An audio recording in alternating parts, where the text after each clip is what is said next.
Madison native, 3-year letter winner, undergraduate degree in political science, assistant coach at Wisconsin for 8 years. What were your emotions like when you got the job here?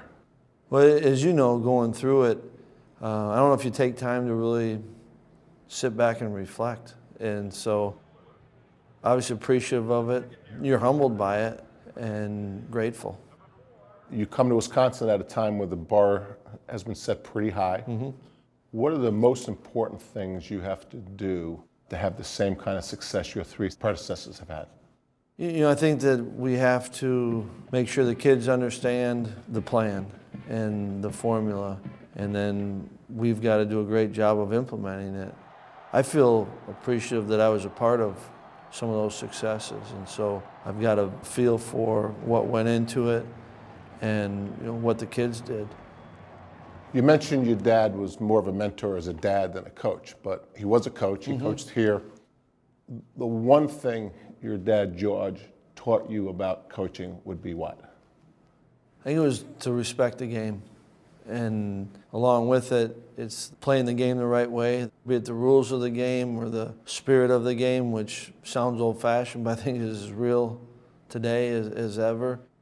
I think he respected and appreciated an impact a coach can have, and yet understood what a great way to make a living.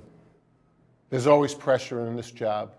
How does the pressure compare now that you're back home, that this is your school?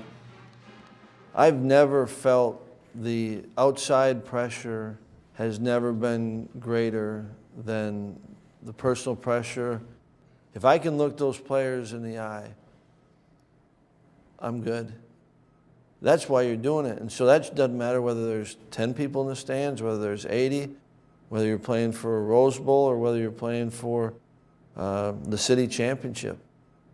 There's been a lot said about the academic standard here in regard to recruiting, meaning that you don't take all minimum NCAA qualifiers. What advantages are there to that situation? I love the way you asked the question, because I think there are advantages. And like anything, I think all recruiting, in the end, I think it comes down to fits.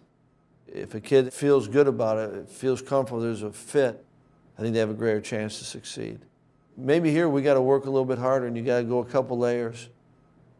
But that's great. When you get those kids and they join you, you're now a couple layers already into the relationship, into the understanding, into how they learn. I think it's going to be a competitive edge for you. I don't know if you've thought of this, but you're the first offensive coach that's been named the head coach here for quite a while. Your 3 predecessors have all come from the defensive side of the ball. What's the Wisconsin offense going to look like next year? We're going to have an identity offensively. But I love it when the players start to define the offense. And I think a good offense, good defense, good special teams has structure and an identity, but can grow and adjust to take on the personality and play to the strengths. What's it going to be like coming to work every day where there's a statue of your boss outside the stadium? I take the other entrance so I don't have to see it. No one cares more about this program than Coach Alvarez. He has an appreciation for it. He has appreciation for the program and for the job.